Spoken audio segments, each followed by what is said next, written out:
నమస్తే. అనంతపురం జిల్లా ముత్యాలవారిపల్లి గ్రామంలో ఒక గర్భిణీ స్త్రీపై దాడి జరిగింది. అది వైఎస్ జగన్మోహన్ రెడ్డి గారి పుట్టినరోజు వేడుకల్లో అనేసి అందరికి తెలిసిందే ఆ విషయం అంతా. ఇప్పుడు వైసీపీ వెంకటరెడ్డి వాళ్ళు అతని పేరేంటి నాగార్జున యాదవ్ వీళ్ళంతా తెగ గుంజేసుకుంటున్నారు. పవన్ కళ్యాణ్ గారు ఆదిత్యనాథ్ ట్రీట్మెంట్ అని అలాగా అన్నాడో లేదో జనసేన వాళ్ళ మీద జరిగిపోయింది. జనసేన వాళ్ళంటే ఎందుకై అంత కక్ష మీకు అని మాట్లాడుతూ మళ్ళీ ఎస్సీ సామాజిక వర్గం అది ఇది అని మాట్లాడుతూ ఉన్నారు. అసలు సామాజిక వర్గం ఎందుకు వచ్చింది? అక్కడ తప్పు జరిగింది. అది జనసేన అవ్వచ్చు, టీడీపీ అవ్వచ్చు, బీజేపీ అవ్వచ్చు, వైఎస్ఆర్సీపీ అవ్వచ్చు. ఒక గర్భిణీ స్త్రీ మీద దాడి చేయటం తప్పు కదా.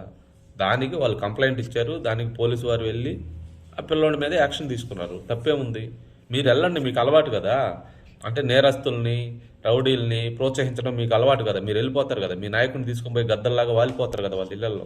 తీసుకొని వెళ్ళండి, మీ నాయకుడిని తీసుకొని వెళ్ళి జనసేన పార్టీలో ఇలా జరుగుద్దురా బాబు, వాళ్ళు అధికారంలో ఉన్నా మిమ్మల్ని కొడుతుంటారు, మేము అధికారంలో ఉన్నా లేకపోయినా మిమ్మల్ని కాపాడుకుంటుంటాం, మీరు ఇలా రౌడీ చేస్తేనా, ఆడవాళ్ళ మీద దాడి చేస్తేనా, ఏం చేసినా మాకు మంచిది, మాకు కావాల్సింది ఇలాంటి వాళ్ళే, నువ్వు వచ్చి మా పార్టీలో చేరిపో, పవన్ కళ్యాణ్ గారి పార్టీలో ఉంటే ఇలాంటివి జరుగుతూ ఉంటాయి అని చెప్పండి. పోయి చేర్పించుకోండి, పార్టీలో చేర్పించుకోండి. కార్యకర్తలు కరువు అయ్యారేమో చూడండి, కొంచెం ఆ పనన చేసుకోండి. ఎందుకు ఈ బాధ అంతా మీకు?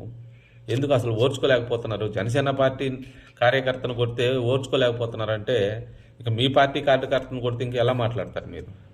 ఎవడైనా ఒకటే, ఏ పార్టీ అయినా ఒకటే. పవన్ కళ్యాణ్ గారు పార్టీ పెట్టిన రోజే చెప్పాడు, తప్పు చేస్తే పవన్ కళ్యాణ్ గారు తల నరికేసే చట్టం రావాలి, అలాంటి చట్టాన్ని నేను తీసుకొస్తానని చెప్పారు. జనసేన అవ్వచ్చు, వైసీపీ అవ్వచ్చు, టీడీపీ అవ్వచ్చు, బీజేపీ అవ్వచ్చు, ఏ పార్టీ అయినా కావచ్చు, ఏ పార్టీ కాకపోయినా కావచ్చు. ఆ వ్యక్తి తప్పు చేశాడు. గర్భిణీ స్త్రీ పైన దాడి చేయటం తప్పు. సరే, వాళ్ళు మళ్ళీ బంధువులు అనేదో చెప్తున్నారు మీరు. బంధువులు అయితే వాళ్ళు కంప్లైంట్ ఎందుకు ఇవ్వాల్సి వచ్చింది? బంధువులు అయితే వాళ్ళు సర్దుకొని ఉండొచ్చు కదా. కంప్లైంట్ ఇచ్చారు కాబట్టి అతన్ని అరెస్ట్ చేశారు. తప్పే ఉంది దాంట్లో. పైగా జనసేన కార్యకర్త అయితే వైఎస్ఆర్సీపీ అని ముద్ర వేశారని మాట్లాడతారు ప్రతిసారి. ఆ వేడుకల్లో జగన్ గారి పుట్టినరోజు వేడుకల్లో పాల్గొన్నారు కాబట్టి అతన్ని వైఎస్ఆర్సీపీ కార్యకర్తని అరెస్ట్ చేయడం జరిగింది. జనసేన పార్టీ కార్యకర్త అయితే ఏమవుతుంది? జనసేన పార్టీ కర్త అయితే తప్పు చేయొచ్చా? ఎవరైనా ఒకటే కదా. కొంచెం కడుపు మంట చల్లార్చుకుంటారా నాయన మీరు?